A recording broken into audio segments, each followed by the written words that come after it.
வணக்கம். கோல்ட்ரிஃப் என்று சொல்லக்கூடிய ஒரு இருமல் மருந்தை சாப்பிட்ட 9 குழந்தைகள் மத்திய பிரதேசத்தில் மட்டும் மரணமடைந்திருக்கிறார்கள். ராஜஸ்தானில் 3 குழந்தைகள். இதையொட்டி இந்தியாவினுடைய 3 மாநிலங்கள் அந்த மருந்துகளுக்கு தடை விதித்திருக்கிறார்கள்.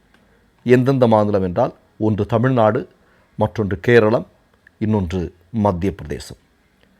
இப்போ கடந்த செப்டம்பர் மாதம் மட்டுமே 9 குழந்தைகள் மத்திய பிரதேசத்தில் இந்த இருமல் மருந்தை சாப்பிட்டு இறந்து போயிருக்கிறாங்க.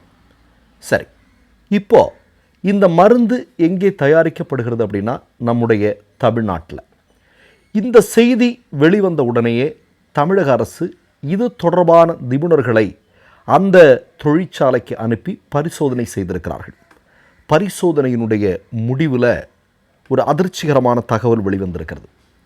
என்ன அப்படின்னா, டைஎத்திலீன் கிளைகால் அப்படின்னு சொல்லக்கூடிய ஒரு வேதிப்பொருள், தொழிற்சாலைகளில் பயன்படுத்தக்கூடிய ஒரு வேதிப்பொருள், அபாயகரமான வேதிப்பொருள். இது அளவிற்கு அதிகமாக இந்த இருமல் மருந்தில் சேர்க்கப்பட்டிருக்கிறது என்பது முதல்வர் மு.க.ஸ்டாலின் தலைமையிலான தமிழக அரசின் நிபுணர்கள் கண்டுபிடிக்கிறார்கள். கண்டுபிடித்த உடனேயே தமிழ்நாடு எல்லாருக்குமே ஒரு அறிக்கை விடுறாங்க. மாநிலத்தில் தடை செய்யப்படுகிறது, இனி இந்த மருந்தை யாருமே விற்கக்கூடாது என்கிற ஒரு அதிரடி அறிவிப்பை வெளியிடுகிறார்கள். தமிழ்நாடு சொன்ன உடனேயே கேரளம் அடுத்ததாக சொல்கிறது. மத்திய பிரதேசம் தொடர்ந்து இந்த நடவடிக்கையில் ஈடுபடுகிறார்கள். இப்போது நான் என்ன கேட்குறேன் அப்படின்னா, இந்த சம்பவம் நடந்ததற்கு பிறகு மோடியினுடைய கீழ் வேலை செய்யக்கூடிய நபர்கள் இந்த மருந்தை ஆய்வு செய்கிறார்கள். ஆய்வு செய்து ஒரு அறிக்கை கொடுத்துருக்காங்க. என்ன அறிக்கை அப்படின்னா, இதில் அபாயகரமான அளவிற்கு வேதிப்பொருட்கள் எதுவுமே கலந்துக்கல. ஒரு க்ளீன் இமேஜ் சர்டிஃபிகேட் மோடி அரசாங்கத்தால் இந்த மருந்து நிறுவனத்திற்கு கொடுக்கப்பட்டிருக்கிறது. நீங்கள் இந்த இடத்துல தான் நீங்கள் நல்லா பார்க்க வேண்டியிருக்கிறது. தமிழ்நாடு முதல்வர் மு.க.ஸ்டாலின் தலைமையிலான தமிழக அரசை சார்ந்த நிபுணர்கள் போகிறாங்க. மிகப்பெரிய அபாய அளவான இந்த வேதிப்பொருள் கலந்திருக்கிறது, இதுதான் அந்த குழந்தைகளுடைய மரணத்திற்கு காரணமாக இருக்கிறது என்று சொல்கிறார்கள். உடனடியாக தடை செய்கிறார்கள். மோடி அப்படி இல்லைன்னு சொல்கிறார். இப்போது ஏன் பாஜக இதை ஒரு 3 மாநிலம் தடை செய்யப்பட்ட இந்த இருமல் மருந்தை ஒரேடியாக இந்தியா முழுவதும் தடை செய்ய மறுக்கிறது அப்படிங்கிற கேள்வி மக்கள் மத்தியில் வருது. தமிழ்நாடு எல்லாத்திற்கும் முன்மாதிரியாக இருக்கிறது இல்லையா? பாஜக இன்றைக்கு பெரும்பாலான விஷயங்களை தமிழ்நாடு மாடலில் இருந்து, திராவிட மாடலில் இருந்து காப்பி அடித்து கொண்டிருக்கிறார்கள் என்கிறது எல்லாருக்குமே தெரியும். ஆனால் குஜராத் மாடல் அப்படிங்கிறது எவ்வளோ பெரிய தோல்வி, எவ்வளோ பெரிய பொய் அப்படிங்கிறது இன்றைக்கு 12 வருடங்களில் அம்பலமாகி இருக்கிறது. இப்போ இங்கே மோடிக்கும் பாஜகவிற்கும் ஒரு ஈகோ வருதோ அப்படின்னு மக்கள் சந்தேகப்படுகிறார்கள். ஏன்னா தமிழ்நாடு முன்னாடி நின்று இது இவ்வளோ பெரிய பிரச்சனை இருக்குது, இது இனிமேலாக குழந்தைகளுக்கு கொடுக்கக்கூடாது அப்படின்னு ஒரு விஷயத்துக்கு தடை போடும்போது, அதில் சரி இருக்கும் பட்சத்தில், சரிதான், நிச்சயமாக அது சரிதான், சரி இருக்கும் பட்சத்தில் அல்ல, அந்த சரியை ஏற்றுக்கொள்வது தானே ஒரு நல்ல அரசாங்கத்தினுடைய கடமையாக இருக்கும். ஆனால் மோடி என்னன்னா, மோடியினுடைய நிபுணர்கள் என்ன பண்ணியிருக்கிறாங்கன்னா, இந்த நிறுவனத்திற்கு க்ளீன் இமேஜ் கொடுத்துருக்குறாங்க. சரி, இந்த நிறுவனத்தினுடைய உரிமையாளர்கள் யார் அப்படின்னு நீங்கள் போய் பார்த்தீங்கன்னா உங்களுக்கு எல்லாருக்கும் தெரியும் நல்லா. ரங்கநாதன் கோவிந்தன், ரங்கநாதன் சுப்பிரமணியம் இப்படின்னு ஒரு 3 பேர் தான் இந்த கம்பெனியினுடைய உரிமையாளராக இருக்கிறார்கள். சரி, இதெல்லாம் நடந்திருக்கு. அடுத்ததாக ஒரு செய்தி என்ன, இப்போது இது கொடுத்த, அதாவது தன்னிடம் பிரச்சனை இருக்குது அப்படின்னு சொல்லிட்டு கூட்டிகிட்டு வந்த பெற்றோர்கள் குழந்தைகளை கூட்டிகிட்டு வந்திருப்பாங்க, ஒரு மருத்துவர்கிட்ட போயிருப்பாங்க. அப்படி மருத்துவர் இந்த கோல்ட்ரிஃப் அப்படின்னு சொல்லக்கூடிய இந்த மருந்தை எழுதி கொடுத்துருக்கிறாரு. மருத்துவர் கைது செய்யப்பட்டிருக்கிறார். ஆனால் மருத்துவர் கைது செய்யப்படுவதோடு இந்த சம்பவத்திற்கு முற்றுப்புள்ளி வந்துருமா? இதுக்கான காரணகர்த்தா யார்? இதை தயாரிக்கக்கூடியவர்கள் யார்? இதை நெடுநாளாக தயாரிப்பதற்கு அதை கண்காணிக்காமல் இதை சர்வசாதாரணமாக சந்தையில் புழங்க விட்டது யார்? இதுக்கெல்லாம் பொறுப்பேற்றுக்க வேண்டியவங்க அதிகார வர்க்கத்தில் இருக்கக்கூடியவர்கள். சாதாரணமாக ஒரு மருத்துவரை கைது செய்வதன் மூலம் 12 குழந்தைகளுடைய இந்த ஒரு மிகப்பெரிய கொடூரமான நிகழ்வு, இதற்கு சாதாரணமாக கடந்து போயிட முடியும்னு நினைக்கிறீங்களா? கண்டிப்பாக முடியாது தானே. பதில் சொல்லி ஆகணும் இல்லையா? சரி, மோடி பதில் சொல்லட்டும். நான் இப்போ ஒரே ஒரு செய்தியை மட்டும் சொல்கிறேன். நீங்கள் எங்காவது இந்த பதிவை பார்க்கக்கூடியவர்கள் தங்களுடைய சின்னம் சிறு குழந்தைகளை ஹாஸ்பிட்டலுக்கு கூட்டிகிட்டு போகும்போது அங்கே இருக்கக்கூடிய மருத்துவர் இந்த கோல்ட்ரிஃப் என்று சொல்லக்கூடிய மருந்தை அந்த சீட்டில் எழுதி கொடுக்குறாங்க அப்படின்னா நிச்சயமாக உடனடியாக கம்ப்ளைண்ட் பண்ணுங்கள். அதை வாங்காதீங்க, குழந்தைகளுக்கு கொடுக்காதீங்க.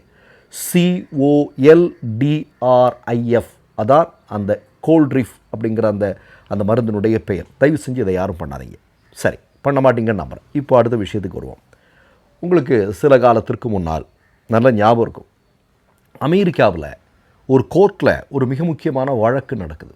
என்ன அப்படின்னா, கொரோனா தடுப்பு மருந்தை தயாரித்த அமெரிக்க நிறுவனம், அந்த மருந்தை போட்டவர்களில் பல பேர் திடீரென்று இரத்த உறைதலின் மூலமாக இறந்து போகிறார்கள்.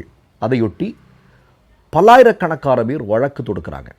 இப்போ இந்த வழக்கு அமெரிக்க நீதிமன்றத்தில் வருது. நீதிமன்றத்தினுடைய பல்வேறு விவாதங்களுக்கு பிறகு கடைசியில் இந்த நிறுவனம் என்ன சொல்லியிருக்கு, அதாவது இந்த கொரோனா தடுப்பு மருந்தை தயாரித்த நிறுவனம் பகிரங்கமாக அமெரிக்காவுடைய நீதிமன்றத்தில் ஒப்புதல் வாக்குமூலம் அளிக்கிறது. ஆமாம், கொரோனா தடுப்பு மருந்தை செலுத்தியவர்கள் இந்த மாதிரியான இரத்த உறைதலுக்கு உட்படலாம்.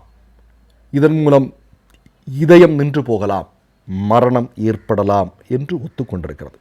அது மட்டுமல்ல, ஒத்துக்கொண்டது மட்டுமல்ல, நாங்கள் இந்த கொரோனா தடுப்பூசியை நாங்கள் எங்கள் நிறுவனத்தை இத்தோடு மூடிவிடுகிறோம் என்று ஃபீல்டிலிருந்து வெளியே போயிருக்கிறாங்க. இது சில மாதங்களுக்கு முன்பு நடந்த நிகழ்வு. இந்தியாவில் கூட செய்தியாக வந்தது. இப்போ நான் என்ன கேட்குறேன், அதே கொரோனா தடுப்பூசியை எலக்ட்ரால் பாண்டு மூலமாக பாஜக கட்சிக்கு தேர்தல் நிதியாக கொடுத்தார்கள் என்பதற்காக அதற்கான உரிமத்தை சீரம் இன்ஸ்டிடியூட்டுக்கு மோடி கொடுத்தார். இதெல்லாம் நமக்கு எல்லாருக்கும் நல்லா தெரியும். அப்படி என்றால் இன்றைக்கு அந்த வேக்சினை போட்டவர்கள், அது தொடர்பான விஷயங்கள், அது தொடர்பான மரணங்கள், இது குறித்து பொறுப்பான முறையில் பதில் சொல்ல வேண்டிய பொறுப்பு மோடி அரசாங்கத்திற்கு இருக்கிறதா இல்லையா? நல்லா ஞாபகத்தில் வச்சுங்க. நீங்கள் அன்றைக்கெல்லாம் அந்த கொரோனா காலத்தில் ஒரு மிகப்பெரிய விமர்சனம் வந்தது. முதல்ல கொரோனா தடுப்பூசி ஃப்ரீயாக போட மாட்டேன்னு சொன்னார். பிறகு கொரோனா தடுப்பூசியை ஃப்ரீயாக போட்டார். ஃப்ரீயாக போட்டது எப்படி?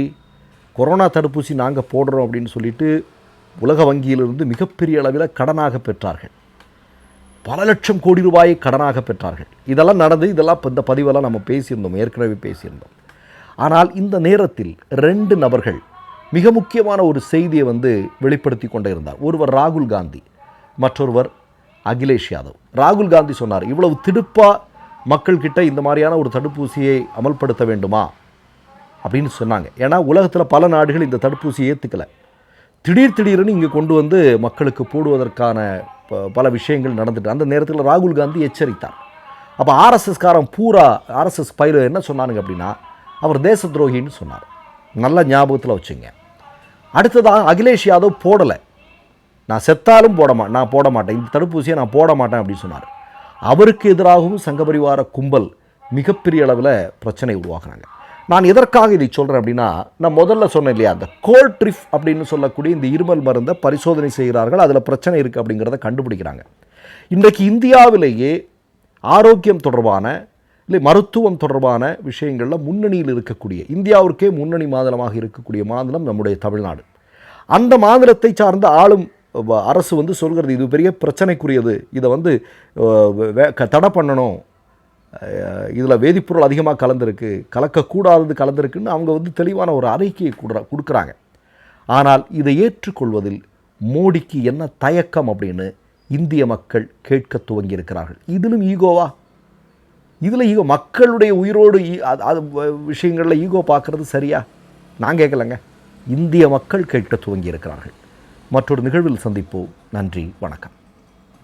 3 யூடியூப் சேனல்கள் வியாபாரத்திற்கு இருக்கிறது. தேவைப்படுபவர்கள் இந்த எண்ணுக்கு தொடர்பு கொள்ளுங்கள். மை நேம் இஸ் ரெட் சேனலை சப்ஸ்கிரைப் பண்ணிக்கோங்க. அதுக்கப்புறமா பக்கத்தில் இருக்கிற ஜாயின் பட்டனை கிளிக் பண்ணீங்கன்னா ஒரு நியூ பேஜ் ஒன்று ஓப்பன் ஆகும். அதுலேயும் ஜாயின் பட்டனே கிளிக் பண்ணிக்கோங்க. அதில் பார்த்தீங்கன்னா credit R debit card options இருக்கு. இதில் உங்களுக்கு விசா, மாஸ்டர் கார்டு, ரிப்பே அப்படின்னு 3 ஆப்ஷன்ஸ் கொடுத்துருக்காங்க. அதில் நீங்கள் எந்த கார்டு சூஸ் பண்ணுறீங்களோ அந்த கார்டோட நம்பர் என்டர் பண்ணிக்கோங்க. அப்புறமா கார்டோட வேலிடிட்டி மந்த் அண்ட் இயரை டைப் பண்ணிக்கோங்க. அடுத்தபடியா உங்க கார்டோட பின்னால சிவிசி கோடுன்னு சொல்லிட்டு 3 நம்பர்ஸ் கொடுத்துருப்பாங்க. அந்த நம்பரை இதில் என்டர் பண்ணிக்கோங்க. அப்புறமா அட்ரஸ் அண்ட் இன்ஃபர்மேஷன் என்டர் பண்ணிட்டு பைங்கிற பட்டனை கிளிக் பண்ணிக்கோங்க. ஒருவேளை உங்க கார்டு நம்பர் இன்வாலிட்னு காமிச்சிச்சுன்னா உங்க கார்டுல இன்டர்நேஷனல் யூசேஜை எனேபிள் பண்ணுங்க.